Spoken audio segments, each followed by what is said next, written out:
Just wanted to say thank you everybody for coming. Welcome. This is the penultimate in a series called Open High Streets, which is a program, I haven't even introduced myself, apologies. I'm launching ahead before I've even started. My name is Kelcey Wilson-Lee. I'm Director of Programs at the Architectural Heritage Fund. If you don't know us, we've been going since about 1976, and we are a pretty small organization, but we're spread across the whole UK, and we specialize in supporting community-led heritage regeneration projects. So in particular, we offer early stage funding, grants, and advice, as well as loans if you need a loan for maybe doing some additional either capital works, or if you want to change your business model. You're already operational, but you're looking at expanding your business model. We can also provide working capital loans. So we have been, since 2019, working on a program called Transforming Places Through Heritage, which is part of the Future High Streets program, which you probably have heard of. And my colleague Gavin over there, Gavin, raise your hand, Gavin, and a team that work with Gavin have been funded now in excess of 320 distinct heritage regeneration projects on high streets across England since 2019. Now those range from really big, quite prominent town centre, former town halls that are disused and being turned into cultural and arts hubs for quite large towns, to individual high street projects where it's just maybe a timber framed or a Georgian building in a town that is being converted into housing and some community spaces. So we are very keen to promote community ownership of historic properties, and particularly reuse, adaptation and reuse of heritage buildings. We think heritage is to be used. It's not just to sit there and look pretty, and we are very keen to support that. And this program, Open High Streets, is something that we've been working on in partnership with the Heritage Trust Network and Locality since it was meant to launch in spring of 2020. You all will not require an explanation for why there was a bit of delay in that. But we've been traveling around the country and trying to get groups together to look at how we can help address some of the really early stage questions that projects might have, or community groups that are thinking about developing a project might have, and also to connect you all with each other and also with both the Locality and Heritage Trust Network networks. I would very strongly encourage any of you who are not already members of those wonderful organizations to consider becoming members, because there are so many advantages to being able to not reinvent the wheel, but find somebody who's already done the really challenging thing that you were trying to do. And with the hundreds of members across the country, there will be somebody somewhere who's done the same thing that you're trying to do and will be able to offer really useful advice. So today, we are looking in particularly at the topic of working with public bodies to deliver successful high street projects. And I am joined today by a fabulous panel who you can see beautifully arrayed around me. And we've got John Ryan over at the end, who will give a wave, John. John is the CEO of the Oxford House, of where we are, this wonderful building, and it's I don't know if anyone's wandered around. This place is absolutely enormous. I walked in from the outside and I expected it to be big, but it's much, much bigger than I anticipated. So we're going to have a tour, I think, of the house later on. But John has been here. I think John's had over 30 years of experience working with community, cultural and arts projects, but has been with Oxford House since 2008. Since 2008. So a wealth of knowledge John brings. And next to John is Yves, Blais, who's Operation Manager at the Creative Land Trust. Many of you may know the Creative Land Trust. It was set up in 2019 by the Office of Mayor of London in order to tackle the challenging problem of a lack of affordable studio spaces for creatives in London. As we all know, property in London is insane. We don't want to drive out all the creatives, or particularly the mayor doesn't want to drive out all the creatives because he recognises the value they bring. And so Yves and his colleagues at the Creative Land Trust are working on trying to provide affordable studio spaces across London, and they've got a wonderful project at Alice Billings' house where they're converting a former, well, I'll let you talk about that, so I'll stop there. And on my right is Richard Parish from Historic England. Richard has been working with place-based heritage regeneration schemes for decades. And it was wonderful. He was talking about some of these really early place-based schemes. Place-based is something we hear a whole heck of a lot about now, but I think I heard it the first time about 3 years ago. Well, Richard's been working on them a lot longer than that. And he also was in charge of the High Street Heritage Action Zone scheme around Petticoat Lane, where we're going to be this afternoon, is that right? That's right. Brilliant. Okay, so that's who they all are, and we're going to kind of get started here. And I just to say, I want this to be quite interactive, so if you have questions, we'll have some kind of guided conversation. But if you have questions, by all means, raise your hand, stand up, introduce yourself, and ask. We don't need to wait until the end. So, right, we'll just kind of kick off here. So when we think about partnerships with public bodies, what is a public body? We might be thinking about public funders, lottery, Historic England. We might be thinking about different forms of government, particularly in this case, local government and regional government. So John and Yves, you both have told me about various different relationships that you've built with local and regional authorities over the past years and decades, and how these have supported your ambitions. Can you please introduce yourselves and your organizations and share with us something of the role that these relationships have played in the recent developments of your projects? Okay, thank you. Welcome everyone, welcome to Oxford House. It's weird being in Oxford House at this, the front looking that way, because normally I come in looking this way. Everything, so I'm just looking around the room, that needs a bit of paint, that's a bit there. But anyway, I'm quietly satisfied, but not. I'm John from Oxford House, and as you said, I've been here since 2008, longest job I've ever had in my life, so I don't know if that means I'm getting comfortable or I really like it. It's probably a bit of both, I think. So what can I tell you about Oxford House? We've been here since 1884. I did say I joined in 2008, but it was 1898. That's one of my terrible jokes. Oxford House was set up as part of the Victorian settlement movement. So the notion was that basically Oxford students, as they were, Oxford graduates, came and lived, settled in Bethnal Green, so that they could volunteer their time towards social action projects. And those social action projects were everything from setting up youth clubs, adult education, savings and loans organisations, all sorts of stuff. Basically, it was a lot of the components of the later welfare state really were started around that time. And they were volunteers, so they came here, they lived upstairs, and if you want a tour, I won't be able to show you in the offices, but that's where the bedrooms were. So there were about 30 people lived here.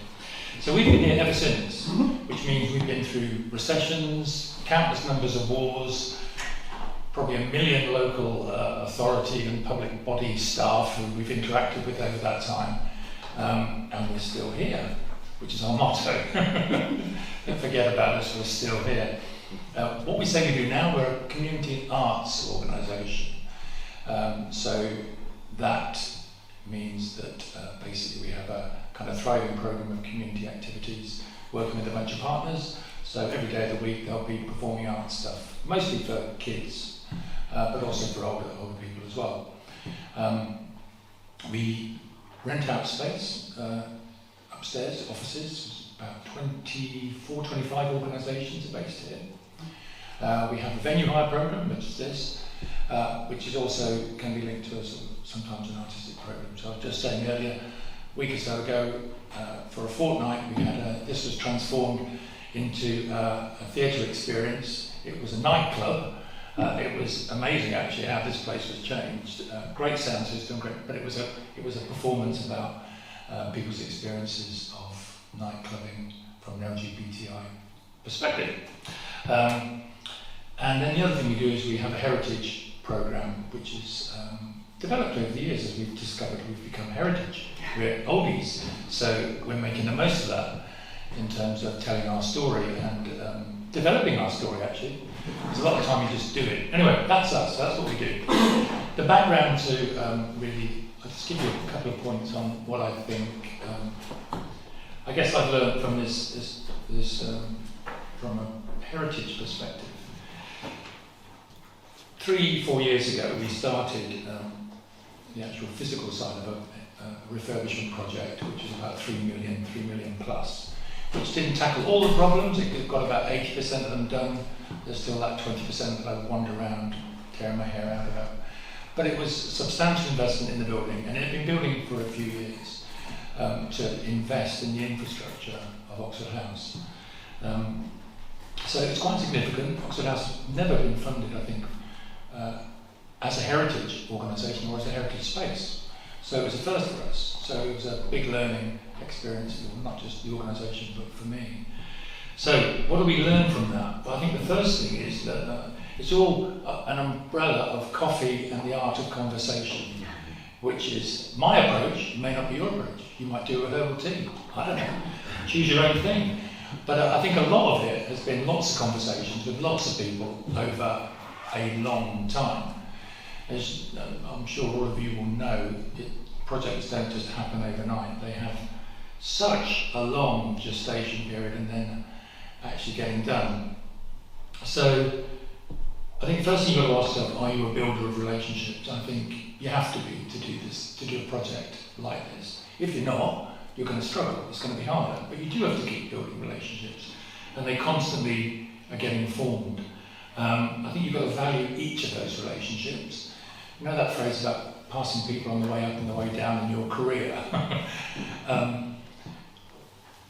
It's a truism, but it is actually certainly something that applies to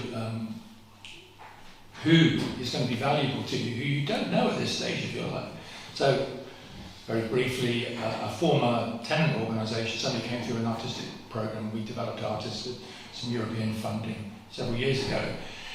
Lo and behold, came up, eventually become effectively the deputy mayor of Tower Hamlets, which is a great position to be in of a former tenant of yours who thinks Oxford House is brilliant and thinks, yes, you haven't had enough funding and we'll try and help you. So, you know, that's a relationship which I never knew was going to end up that way. So I think valuing each of them, you don't know where they're going to be, you don't know who's going to be important to you.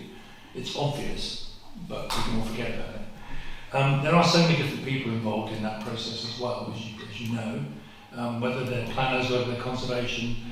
For our case, an executive mayor, which was a particularly important role. Tower Hamlets has an executive elected mayor. There are cabinet members as well, and each of them is important, and ward councillors equally. But some big decisions, obviously, you can go straight to the mayor if you've got a reasonable case, and hopefully you'll get something. And even the finance team, because eventually our ask, which is kind of the next part really, is I think the ask develops. I didn't know what our ask was at the beginning. I knew we had to build this project, which was, the roof was falling in. It was literally falling in. It was leaking into a lovely Victorian chapel. The infrastructure of the building was falling apart. It was, we got through that winter and basically the central heating system collapsed that winter. It was all kind of fortuitous, because if it had been another winter, it would have been knackered. But we got through there. So the ask was obviously money, but was it all money? Not necessarily. So some of it was around planning. Clearly, we're a listed, well, you don't know, but we are a listed building, so that was something we needed to get Tower Hamlets on board. But the ask develops, and sooner or later you're going to have that ask, without a doubt. And it might be different asks. I think one of the things, the approaches we took was, as it was developing, there were different funding streams, and it almost became a bit like an emergent strategy. So initially that conversation with a former tenant of the building had been a Tower Hamlets historic buildings grant which morphed into an ask for a bigger or a second historic buildings grant because the project was getting more expensive. Which then became a conversation with people like Historic England. Well, I think they offered, it was a great conversation, can we put a temporary roof to stop the damage into the building, because the major project was going to be at least 18, 24 months ahead. So because we were on the buildings at risk register, Historic England rather lovingly gave us 60 grand, whatever, to put a tin roof over it and stop another year of damage. So that became a kind of funding detour, but it happened, it did the thing. And then as we moved on, really the ask around funding was, can we get more grant? Can we get Section 106? Yes, we could. Borough were very helpful with that, but we managed to get that. But what became clear was, despite getting heritage funding and plenty of other funders, we ultimately had a funding gap.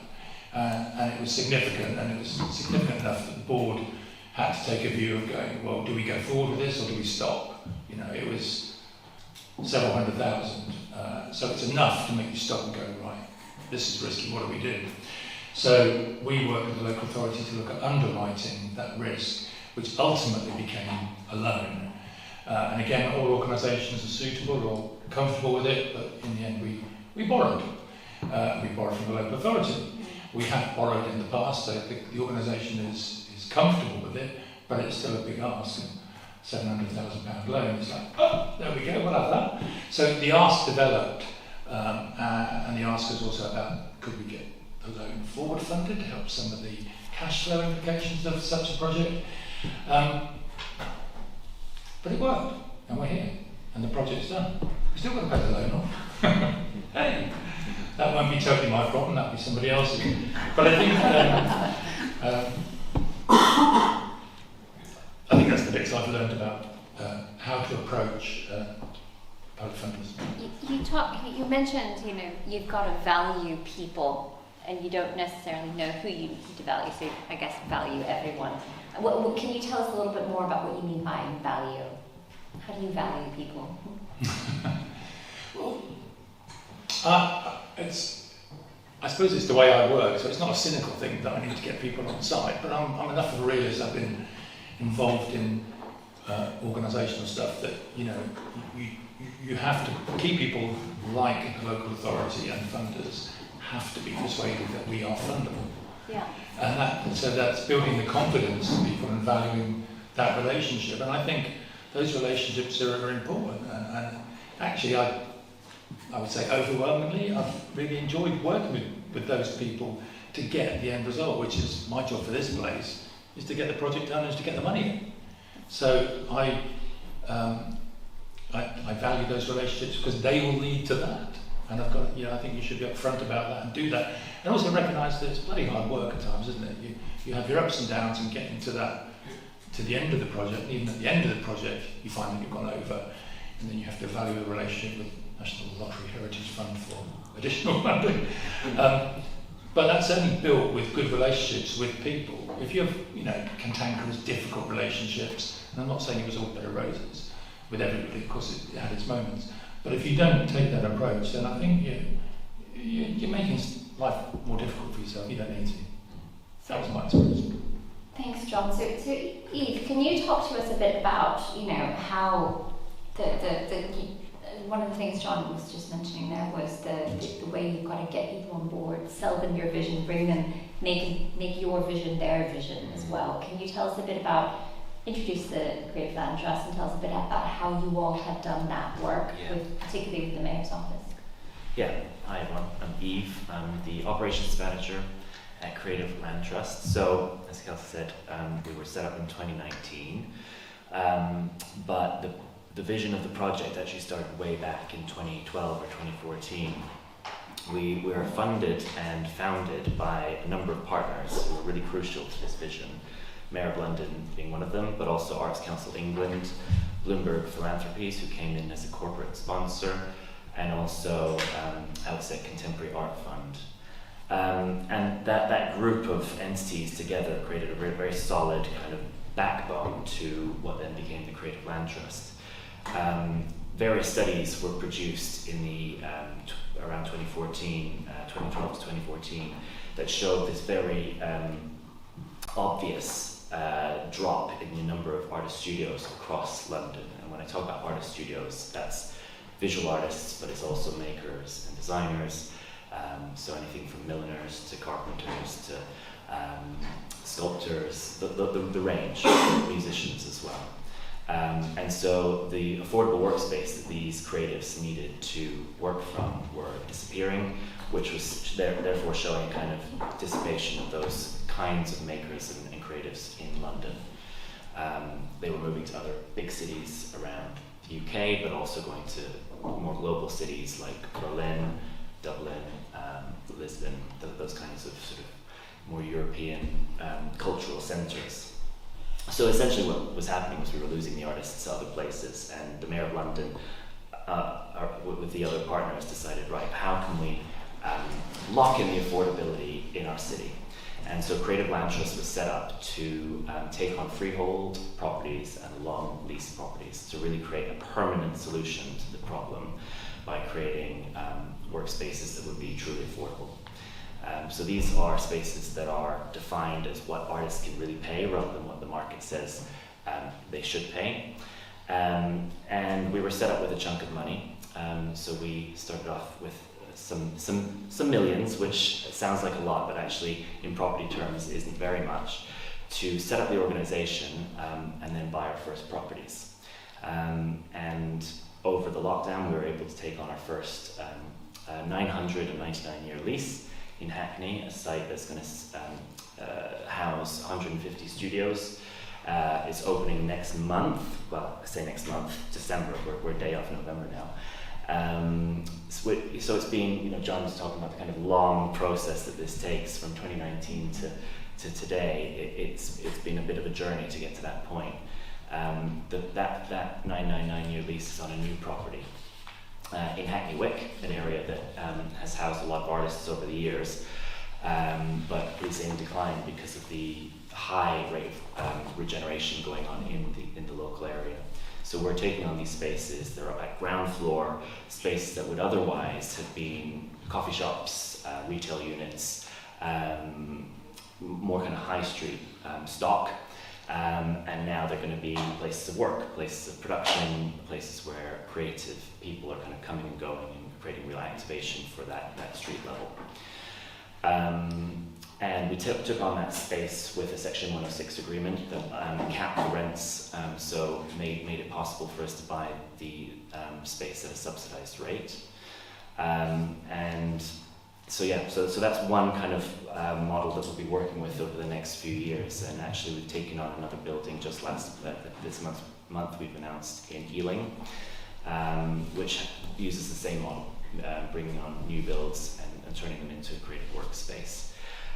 But to talk about heritage and why we're here today, we've also taken on a space in Newham, so working with the local authority who have various buildings in their portfolio that are sitting unused at the moment and actually going into disrepair. The particular building that we've taken on a 25-year lease with Newham to set up studios in an old firefighters' dormitories. So just behind Stratford Town Hall, there is a building called Alice Billings House. It's been sitting empty for the last 15 years. Its inhabitants include pigeons at the moment. And so it's a bit of a sad state of repair at the moment. There's holes in the roof. And the council's been sitting, scratching their heads, thinking what to do with the building for quite a while. And our proposal was to take the building on, take on the liability and actually think about how we could fundraise to refurbish the building and turn it into 30 studios and a public-facing space, which will be a kind of cafe, kind of gallery space that the public can use. And we won a bid to take on the space, so Newham put us up for a competition for it. And the reason I think that they took us on was because we really aligned with their values. So their vision, particularly coming out of COVID, was to think about how to support local people. So thinking about what they call community wealth building. How can we, as as an entity, but also as a kind of community engaged practice, work with local people to reflect what it is that they need and what they want. So it's not a top-down, here we are providing studios, we think that you need it. It's working with the community to say, okay, what could these studios look like? What should they look like? What kind of demographics should be using them? And the important thing for us is that it really is reflective of what's going on in Newham today, and it's serving those people. So we have entered into a fundraising campaign, and Architecture Heritage Fund have supported some seed funding that needed to happen crucially to get the building off the ground, to get the project off the ground, some feasibility work. But this is a very long-term thing. I mean, John's story there, it seems we're at the beginning of our journey, whereas John's I'm kind of looking at where you're at and hoping we're there in a few years' time ourselves. It's like a real success story.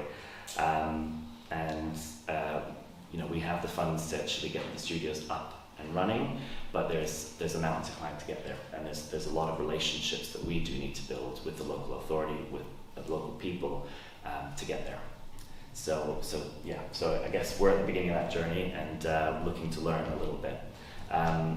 Shall I say a little bit more about the funding that we're getting? Sure, yeah. So Newham, as a partner, they are a landlord, but also they have put money into this project themselves, so there'll be some capital funds going into it from Newham. Newham have managed to get a large amount of levelling up money from the government, some of which will be going into this project. Creative Land Trust ourselves will be putting some money into it, and as I said, the Architecture Heritage Fund have been very generous in putting some money into the project. The next stage will be fundraising with the Heritage Fund, and there will be this gap as well that has a question mark on it at the moment. So we're hoping that the proof of concept that the initial studios brings other people along with us. So we've got that vision sort of really set in stone. Brilliant. So, Richard, turning to Richard. Richard, as Historic Places Advisor, you've worked with lots of different groups, community groups, who are trying to kind of work with their local authorities and kind of bringing these partnerships together. And Historic England, in many ways, sits outside of that direct local authority project relationship, but can help encourage it and broker it, and through programs like the High Streets Heritage Action Zone and its predecessor, the Heritage Action Zone projects, and even other place-based schemes that we might think of, have a real key role in bringing those partnerships together. Can you tell us about your experience in kind of helping to foment and bolster those partnerships? And also a follow-up question, are we getting better at it over time? Are we getting worse at it? What else should we be doing? When I started in 1980, I've been doing this since sort of 1989 in various guises, so I would be duty-bound to say we are, of course, getting better at it. But what I would say is I think it's been a kind of continuous learning curve. When we started, most of our projects and our schemes, I've always worked in London, so I've always kind of looked at the sort of London perspective. You were looking at kind of late 1980s London. Places like Spitalfields, the market had moved out, the Spitalfields Trust was just moving in and sort of getting a foothold within those properties. And we were dealing with Spitalfields Trust and private owners, but in those days we were focused perhaps less on economic regeneration and just any regeneration, which as our kind of budgets inevitably have shrunk over the years, we've had to focus more on kind of new priorities. So from probably the beginning of the millennium, most of our schemes have tended to focus on economic regeneration, and those particular buildings that end up on our Heritage at Risk register, which in London we're slightly different from the rest of the country in that we've always included Grade 2 buildings. Outside of London, the registers only consist of Grade 1 and 2 star, but that's all under review at the moment to see where we might go in the future. Which gives us an enormous sort of legacy of buildings needing uses, sort of town centres that have become affected by out of town shopping centres, or where quite long-term historic, I suppose, economic problems, places like Woolwich, Tottenham, have become quite deeply ingrained. So we've been working over kind of many years to try and solve that. And the way we used to do that was very much you set up an area-based grant scheme. We would work with the local authority. So our partnership has always been, we're very reliant on the local authority to deliver those schemes. Unlike our building side, where we might directly grant a, say, Oxford House or another building project, with the area-based projects, we're very much reliant on the local authority, project team, conservation team, nowadays more the regeneration team, to actually deliver those schemes for us. And they're normally done on a partnership basis, where the local authority will match, sometimes 50-50, but doesn't have to be, the money that we put into those schemes, and then the local authority, who are generally best placed to know, what trusts, what owners, what other bodies might be working in that area. Housing associations have quite often been involved in our schemes in the past, where you're looking at perhaps restoring shop fronts and then bringing flats back into use and the upper floors. So we are very reliant on people like Anna sitting over there as a local authority heritage at risk officer, to make those partnerships for us, if you like, because they're effectively divulged schemes. Now, where this has started to change, I would say, is with the Heritage Action Zone schemes, which came in about 2017. We thought, how can we more successfully focus everything we do, which isn't, we give advice on to the government on policy, we give advice to local authorities on policy, we do the listing for the government, that we list buildings, we do architectural research, and we do archaeological investigation. The Greater London Archaeology Advisory Service, which is basically the equivalent of the county archaeologists, is based within London region. So we were thinking, how can we better focus what we do on everything that we do on an area?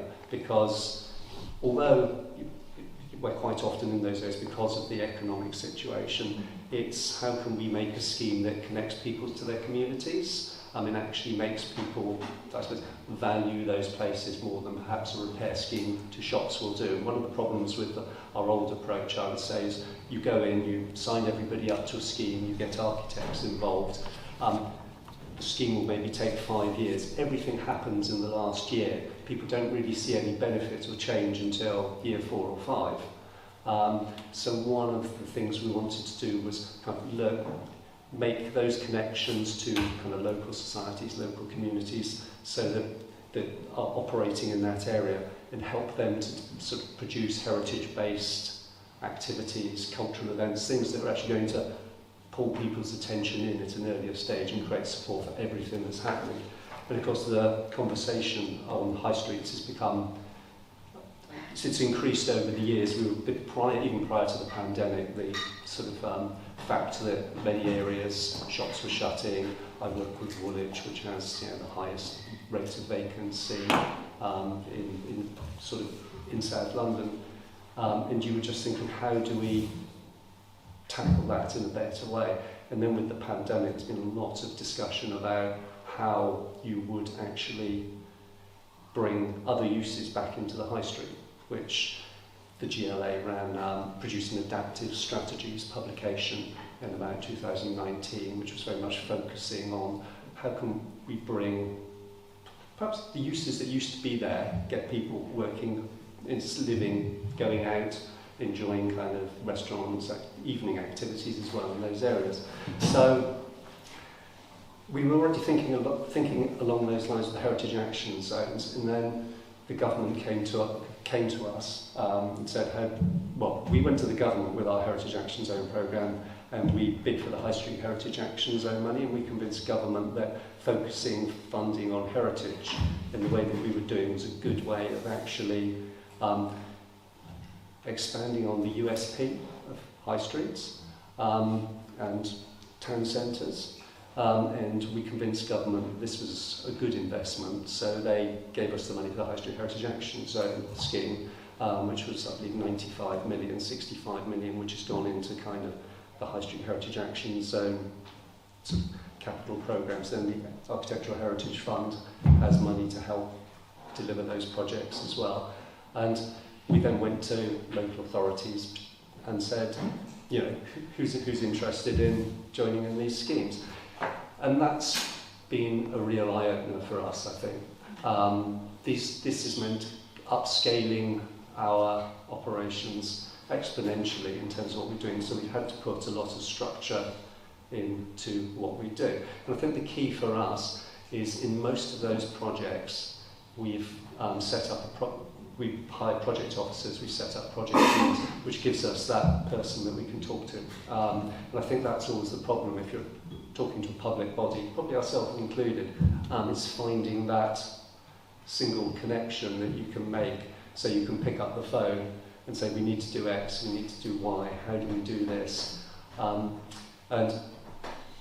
that has been a big change, but also what has been a big change is we managed to, well, due to the additional funding, we expanded the kind of cultural aspects of what we were doing with the cultural consortiums, which was a separate body of money where we asked local authorities to work with local organisations to set up a programme of cultural activities. And in a number of the Heritage Action Zones, I deal with Tottenham, Woolwich and Petticoat Lane, we've taken on empty shop units and set up hubs, so they act as, if you like, a front room, sort of a shop for the activities of the Heritage Action Zone, which is, you know, by doing that, you actually start to meet the communities, understand what communities value, and you can have that dialogue. And I think we're learning from that. And I suppose one of the things that's coming out of this is we're doing a body of work on heritage strategy for London with the GLA.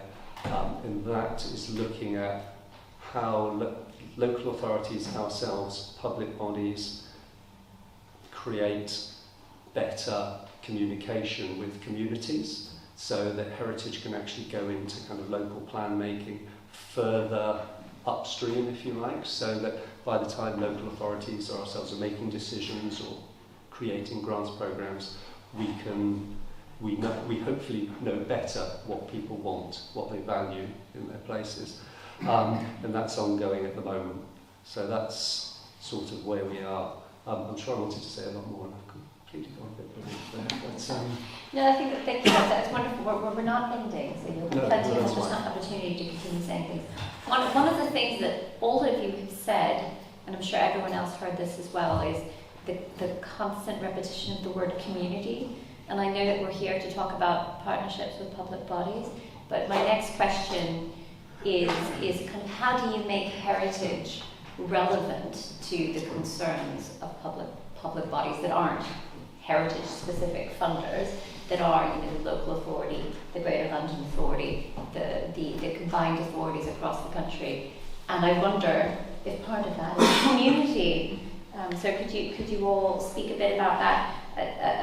I heard about community engagement and what kind of, how you make the case for, do you need to make the case for these things being relevant? Do you need to make the case for Oxford House being relevant to this local area, or does the local authority already recognise that? Well, I think when I was talking about all the different aspects of the local authority, there's no one answer to how they are relevant, you know, how heritage is relevant. I think it's probably experienced in different ways in different bits of the local authority, and then probably there might be an overall experience. So from being a building at risk, obviously the conservation team were very interested in us, and one of their big ticks would be to get us up, get us off the building at risk register, because that's going to be a good mark for the local authority to have actually moved that on with its funders and its stakeholders there. We have engaged with, I suppose the community really varies. I'm just going to do the local authority a bit for longer because it's in my head. One of the things that we've done and worked with the local authority around is some high street stuff. There's a project called Love Bethnal Green, which morphed out of basically a kind of, it come from the planning team, and the planning team had a meeting here which I stuck my nose in because I was around the building, and it was talking to local businesses, and it was one of those business engagement things initially.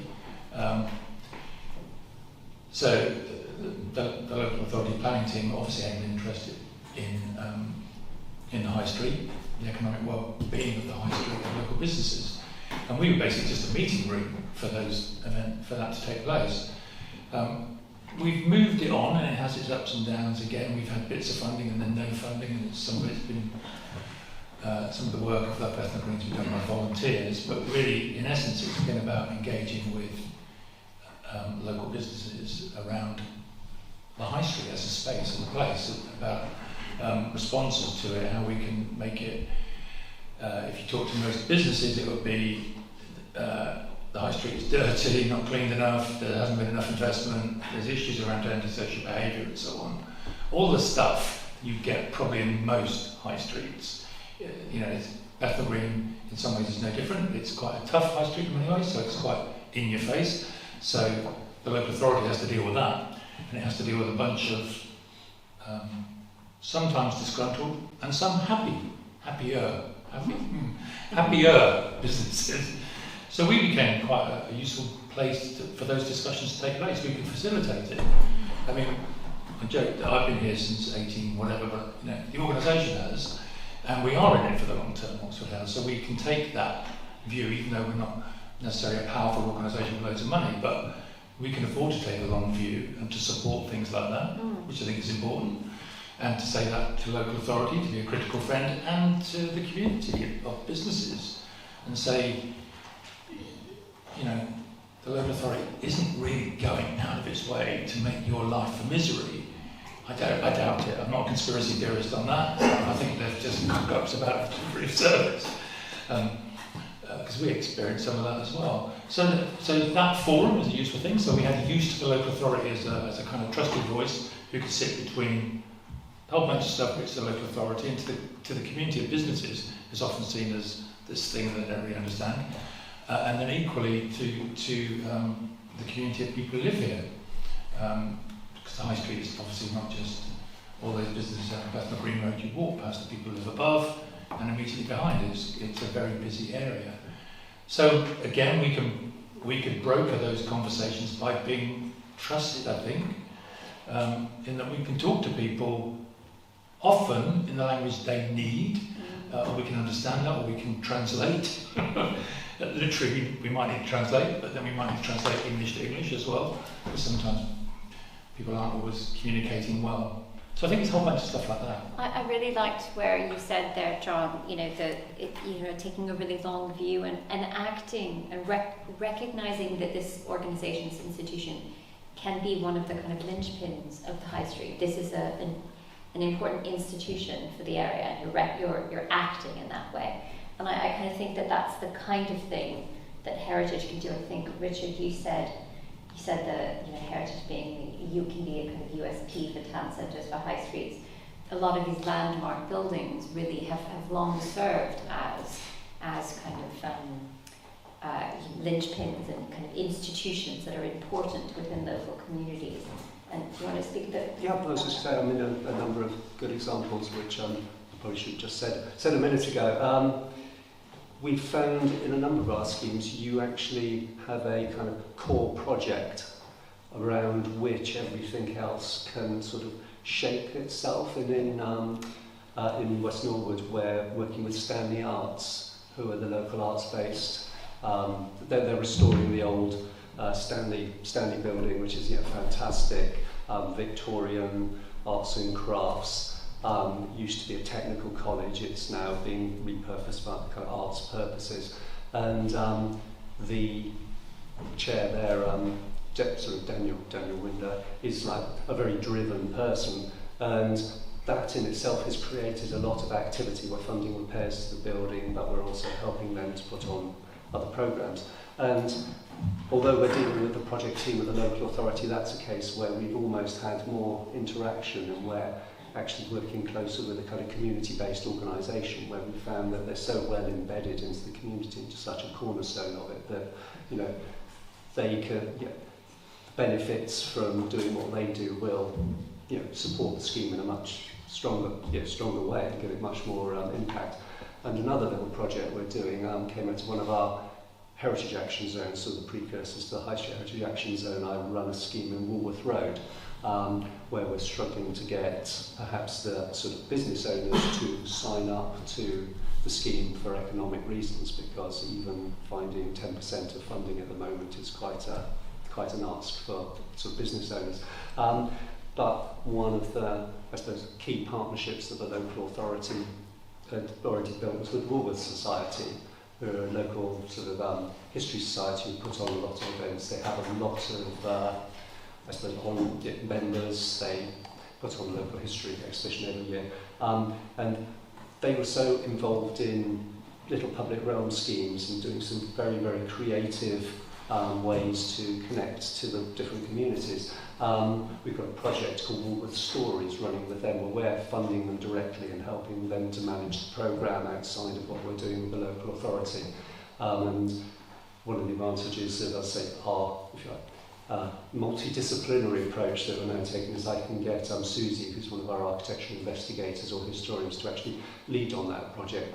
But we're training and helping two of the sort of local researchers to develop 7 or 8 stories around the different buildings on the high street, and then I suppose publish or get people to interact with those in different ways. They've done a music night in a music hall night in in St Peter's Church, in the Soane Church down there, and they're working with the local paper to publish the stories and doing various creative things like that. And in the end, we hope it'll build a sort of archive and sort of, I suppose, a background of information that they can then use to continue to develop those kind of historical sort of heritage stories to actually bring people in and get more members and more people valuing heritage. That's brilliant. I think that, you know, and that chimes as well. And I guess, you know, Yves, that's one of the things that you're aiming to do with Alice Billings House's take on. You talked about you got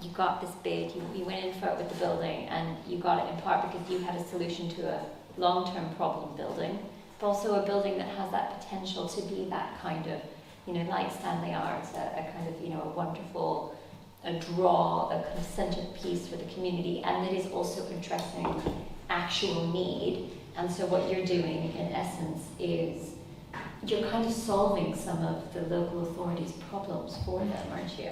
Hopefully, yeah. Yeah, I mean, we do really want to see Alice Billings House becoming a kind of civic centre. Yes, it will be for artists and makers in the studios in the sort of floors above, but that ground floor space that will be some kind of project space that will allow for exhibitions and workshops and a cafe will be a place that hopefully will draw people in from you know, the sidewalk. And part of the phased approach that we're using is to kind of create little opportunities along the way. So we're not trying to do everything at once. Little by little, we'll be opening parts of the building to allow it to be used in its most effective way. And so we've just actually taken on a bit of funding from the GLA through their High Streets for All challenge. In fact, it's come in 2 phases. So the first piece of that was used over the summer to create an outdoor gallery exhibition space. So to kind of promote the fact that something's about to happen in the building, we've asked local residents to produce artworks that are going along the kind of hoarding outside the building, just to point towards the activity that's about to happen. And then stage 2 of that piece of work will be to use some of the High Streets for All money to employ a cultural engagement officer.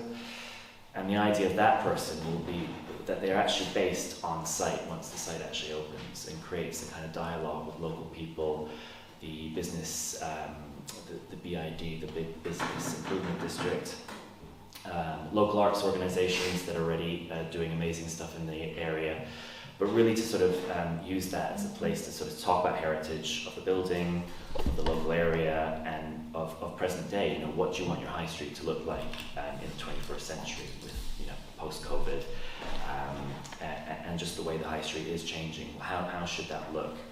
And so that's one sort of chunk of that money, and then we've got another chunk of the money that will actually be used to create a strategy, a high street report that will imagine what different parts of the high street could do, potentially in a kind of very creative way, looking at how culture can animate the high street, to make it relevant for people and to make them, people realize that culture isn't just for a sort of specific section of the society, that it can kind of reach out to people all over the place.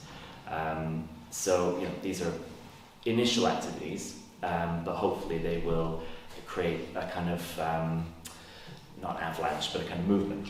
Momentum. Momentum. Yeah. Yeah, exactly that. Well, I think an avalanche of culture. Yeah. Also good. So I think a lot of the stuff we've been talking about is the kind of how to build partnerships and hopefully why one would want to build a partnership. I wanted to talk a little bit more about what kind of specific elements could be involved in these partnerships. I think, John, you mentioned loans to local authorities. I think Yves, before you talked about developing joint metrics and kind of ways of monitoring, how do you know it's worked, kind of thing. And if you have a set of metrics that you want to use for how you know it works, and the local authorities using completely different things, that's not going to be very effective. So I think developing that's very clever. But also, multiple of you have also mentioned Section 106. That was really something that's a great a tool to use if possible. And yeah, I guess, Richard, any thoughts you have as well on what specific elements kind of go in those partnerships would be great. I think in terms of the top tips, one of the things I'd say that is important, and it's quite a rapidly changing field, is just sort of being aware of those sort of public bodies like ourselves, what our priorities are at any given moment, and that they can change quite quickly. And certainly over the pandemic, they've kind of always changed on a sort of monthly basis as the government has tried to, or has produced new initiatives to try and support various parts of the local economy. And so things like the Levelling Up Fund and emergency grants for heritage organisations all appeared over that period of time, and they were appearing very quickly. So being aware, if you're trying to build a partnership or you have a particular building or project that you're trying to sort of make those connections and resolve, it's worth, you do have to be well informed. Even they've been taking me by surprise sometimes.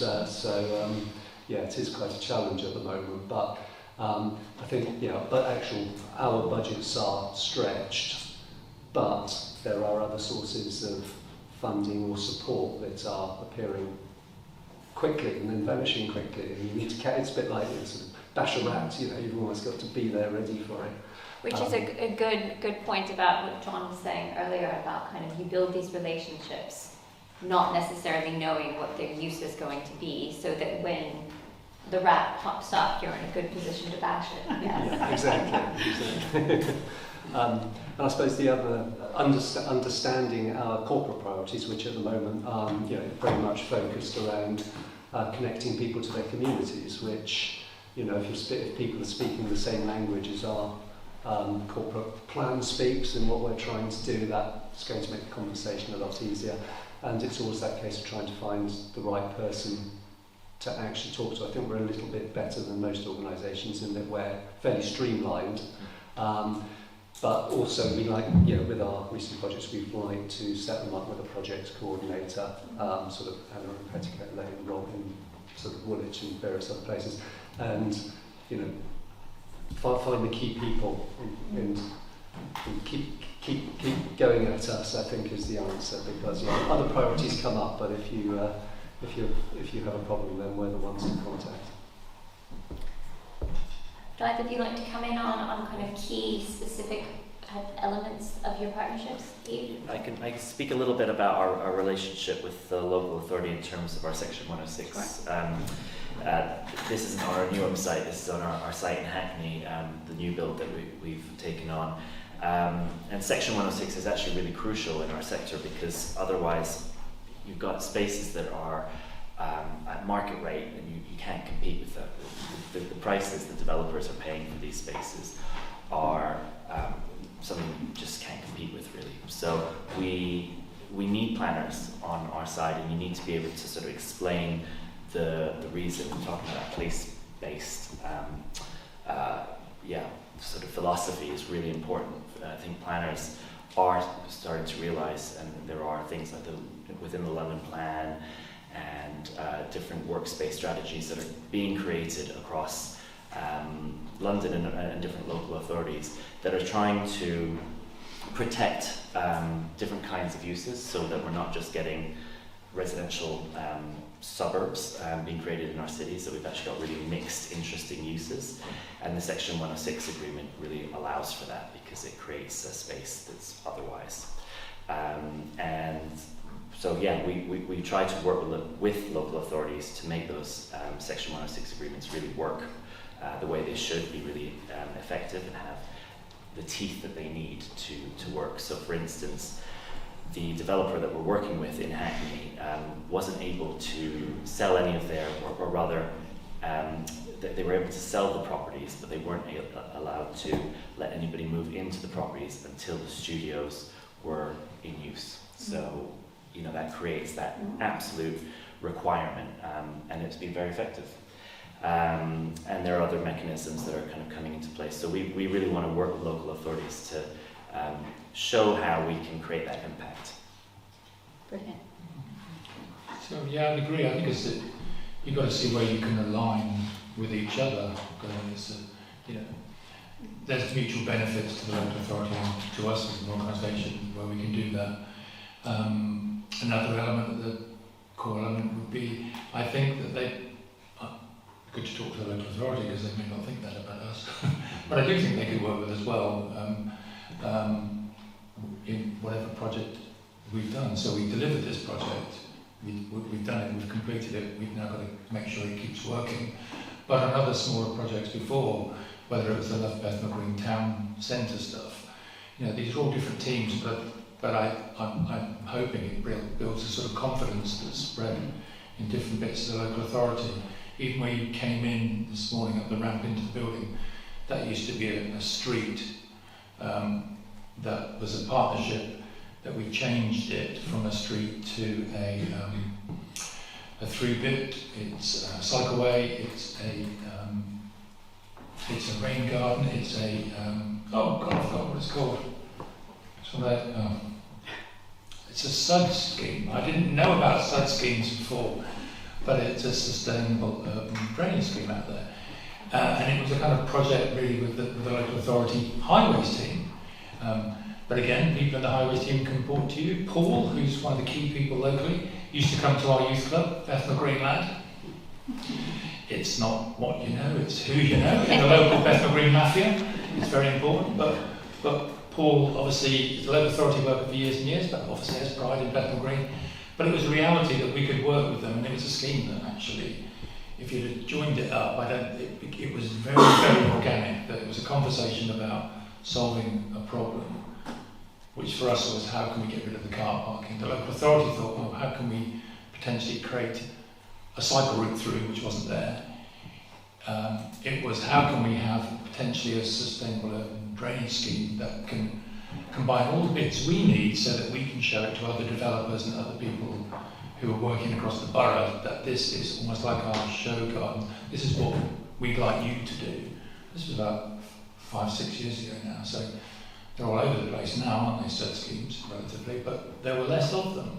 So they're kind of really practical steps. That's just another, as people were talking, I was thinking there's a relationship with the highways department, which you can almost forget about, but that gives confidence to other bits of the local authority. And it worked for us, and it was great. And it was fueled by coffee and tea. And I used to have to make lots of teas and coffees for people, but there you go.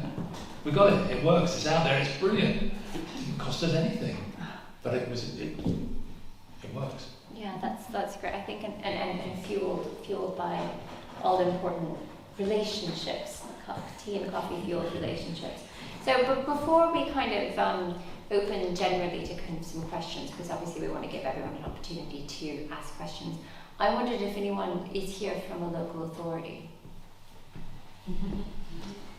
Would you like to say anything about your perspective? Because you're coming from, we've been talking a lot about what we think people should be doing to work more effectively with local authorities. It'd be great to hear your views. We can even maybe give you a mic if that would be from a is that okay? There aren't any That's all right. Well, you just project. Yeah, sorry, hi, I'm Yves, I'm from Farmers Council. I work in the High Streets team with my colleague here as well, and I think that the key one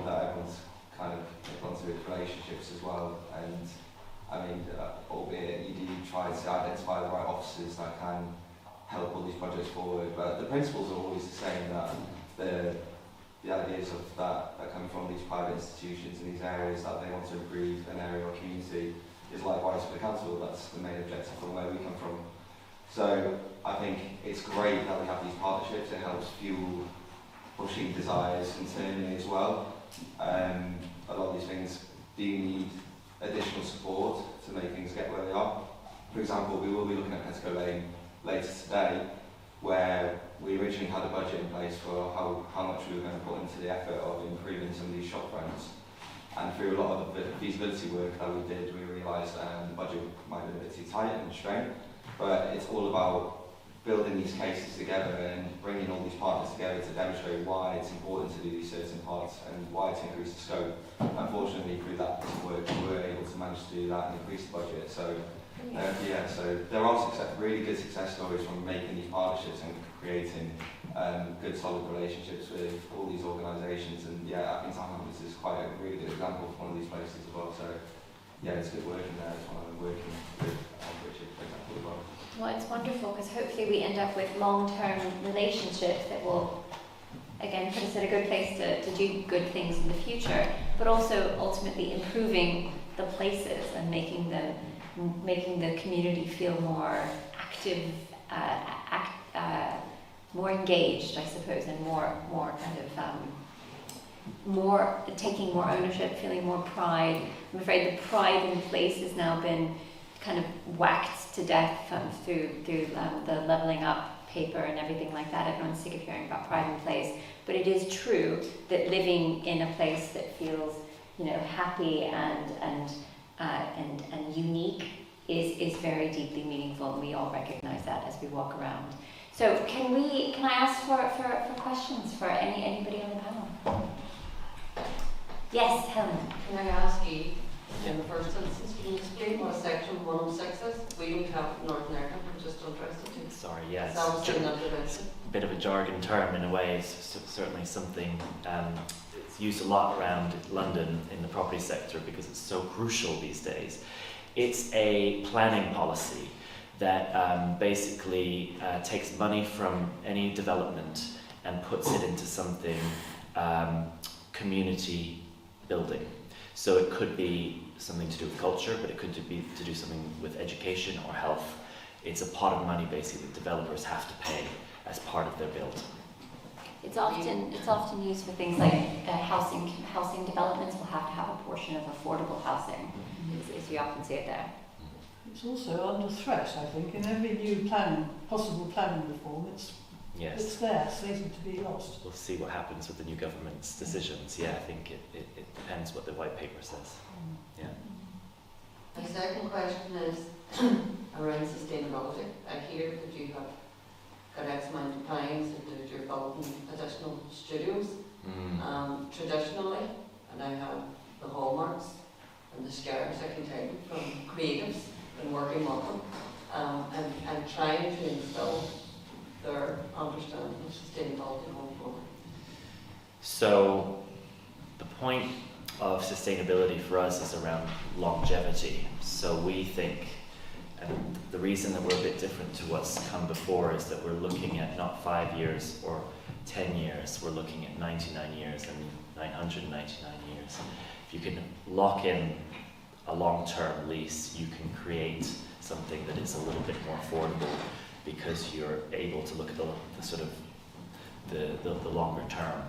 So we will be charging small rents, and those rents will be capped. But because we're looking at a 25-year or a 99-year lease, we'll be able to make returns on those rents incrementally over time. The problem obviously is getting the money in the first place to allow for it. So we're a bit of an experiment actually. This is a test case London. We'd like to be doing this out of London as well, but we're focusing on London because the problem is most acute in London. We've been given this seed funding to buy our first building. The problem is most of the sector doesn't have that money to begin with, hence the sustainability problem. And what we expect is through various kinds of funding, one is grant funding, but at some point we'll also be looking at an investment vehicle that we can create. The project will become self-sustainable. It will run on its own without needing grant funding, or at least less grant funding than the sector has needed before, so that the artist sector isn't having to pay more than the arts, more than they can really afford, so that they can really just focus on their own practice. Anybody else? Yes. Hi, I'm Mick McGrath from Locality. Probably a question more for John than the others, but by all means, please do chip in. So we've got issues of cost of living crisis, austerity seems to be very much coming back on the agenda again. There's big churns of staff within local authorities or pauses in terms of recruitment. And all of a sudden, all these nice ideas about partnerships and creating and maintaining them, it's quite easy for them to move down into the nice to do pile, which always ends up with the never to do pile. I'm sounding really, really cynical here, but I don't want to sound cynical.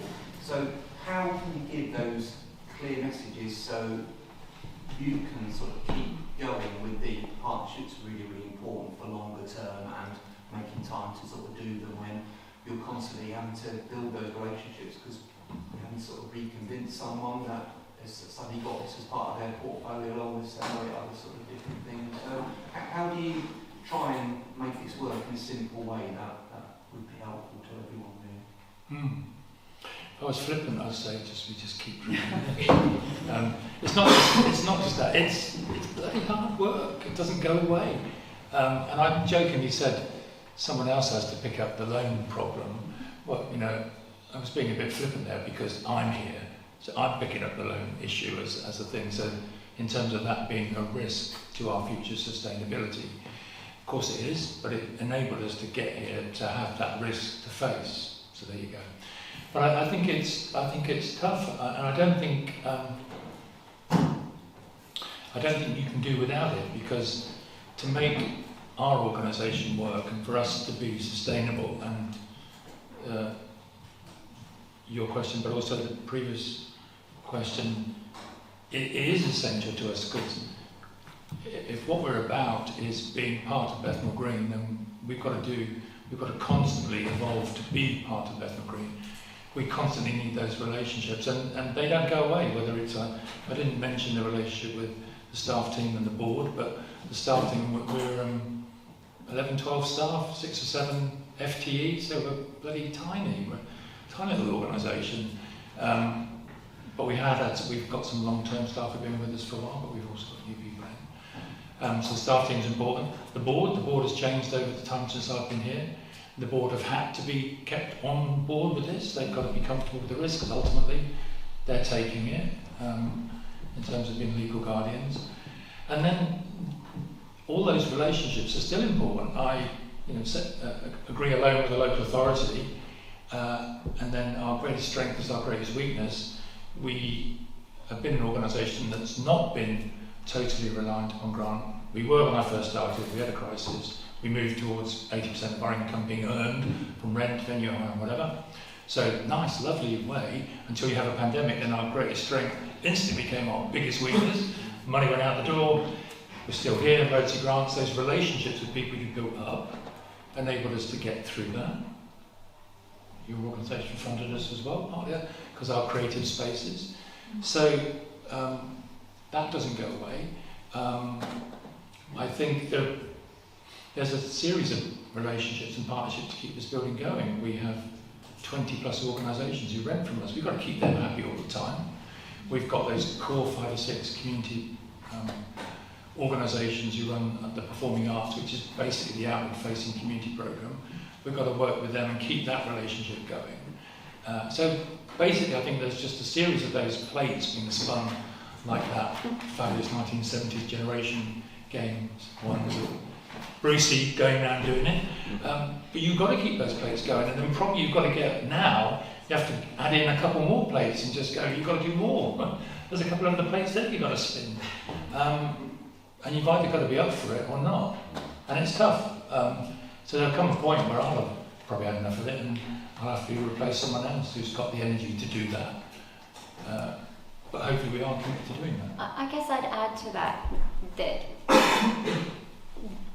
it's never one person you're having a relationship with, right? So, I mean, I've been thinking, Nick, the closest parallel that I've faced recently has been, we have had, you'll have seen, you might have noticed there have been some changes in government over the recent months.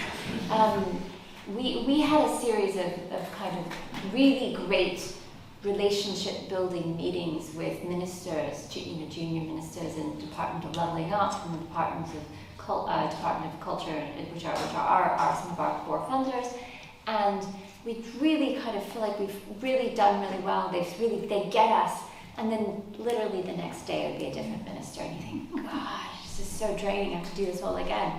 But it's never about just the one relationship. It's also don't just become, don't just build relationships with people, the politicians build relationships with the people in the offices who actually do all the work, and the civil servants and the local authority council team as well as the councillors. So I do think that's I guess the only solution I can think of to how do you manage it in this time when people are constantly changing and everyone's priorities are up in the air and nobody has time to do anything other than fight the fires, is don't have a relationship with one person, have a relationship with as many as you can, so that there will always be someone there in the room, hopefully, who remembers your brilliant project when the moment is there. So I guess that's somebody else had a yes. I have to think about housing, which is so spectacularly important, and the artists have been thrown out because of regeneration schemes. There are little houses around here, big blocks of flats around here. I always look in estate agents' windows, where something that was a philanthropic thing with minute space at the turn of the 19th century is now for sale for over £500,000. And how on earth do you keep community going? I mean, that won't be built, almost certainly won't be bought that hard, 550 grand for a tiny flat, bought by somebody who's going to live in it. They're going to let it. And then you have the annual churn, and you've got populations kind of split because the old guard, who might well identify with this place, and a huge appetite for local history, it seems to be everywhere. But also these other people coming in, and who haven't the chance of putting down roots, poor things. It's a horrible time. Rents are horrendous, all this stuff. So, I mean, John, you've had accommodation at the top here sometime. Have you ever thought of putting housing back in, or the land trusts? I mean, live-work units for your people. So where are they going to live, your people? How can they afford to live when they rent your studios? And just really, I mean, the whole High Streets thing, living over the shop, was a brilliant project from about 30 years ago that just was allowed to dribble out, and it's a tragedy, and it should be revived. So, and could be, ice on the street, tremendously valuable in heritage terms. Yeah, who wants to respond to that? We haven't been able to solve that problem yet, and we haven't even solved the workspace problem yet. So yeah, we're trying to do things little by little. I think it doesn't make sense to have workspaces that people are commuting into from outer London.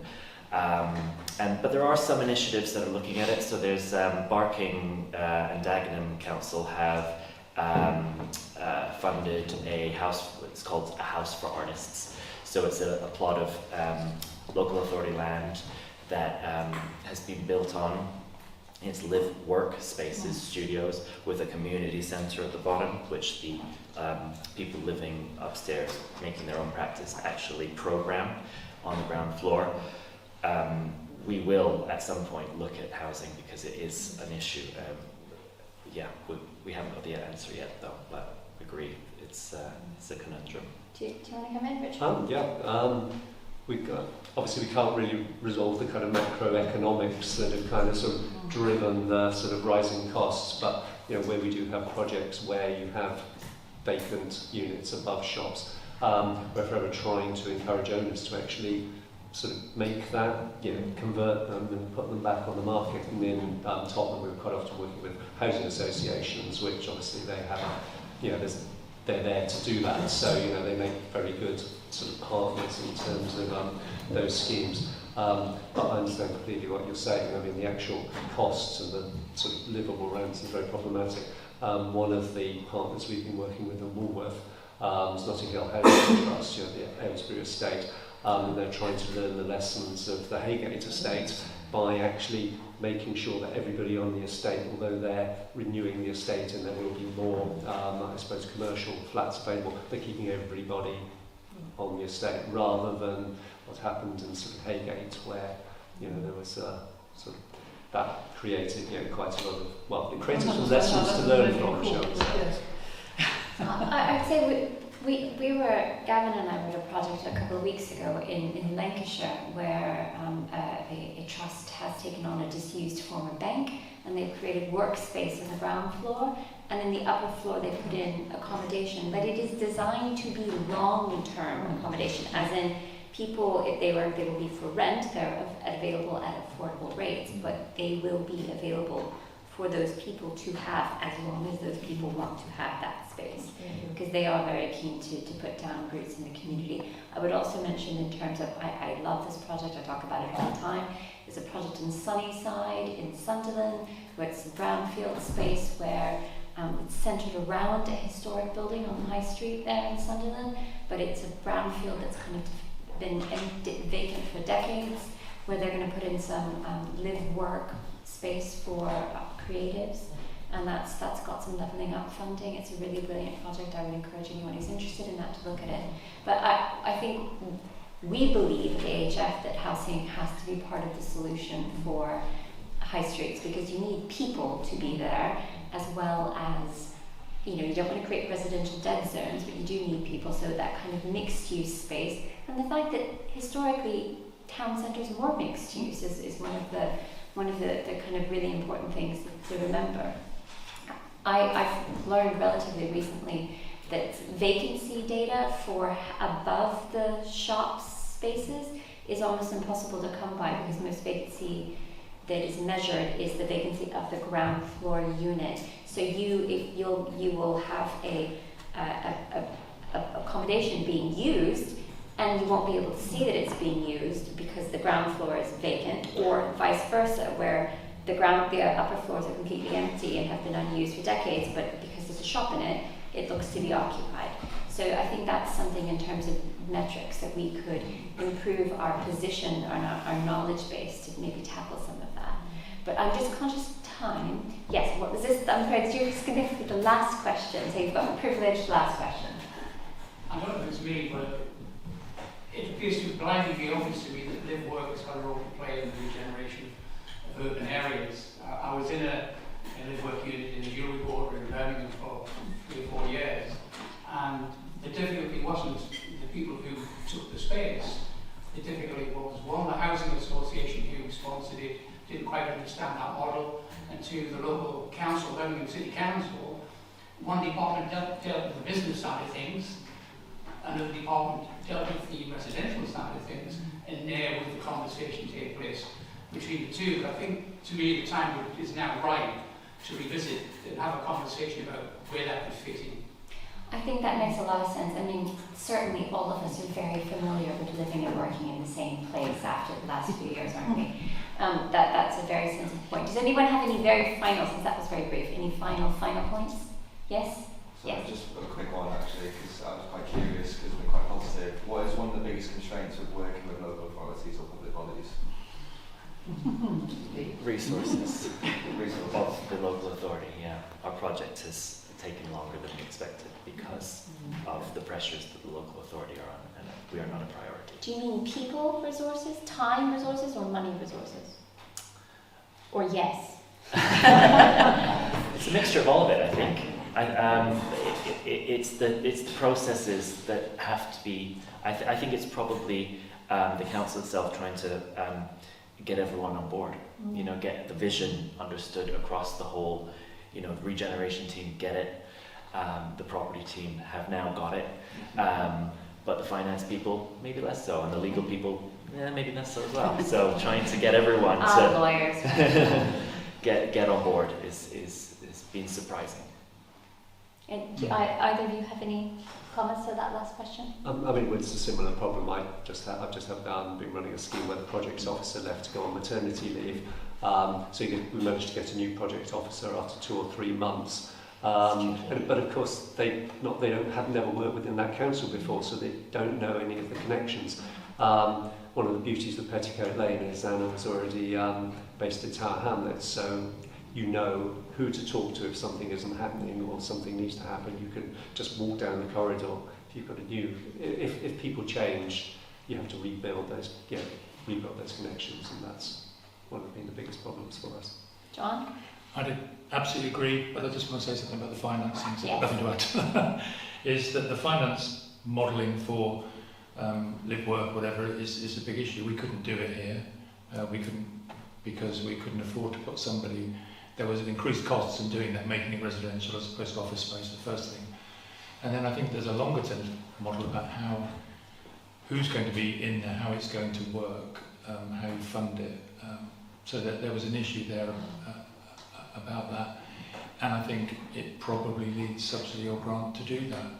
We're a standalone organisation as a charity. We've got we're not blessed with loads of reserves. So any financial decision we make is really, as a very small organisation, it has to be financially viable.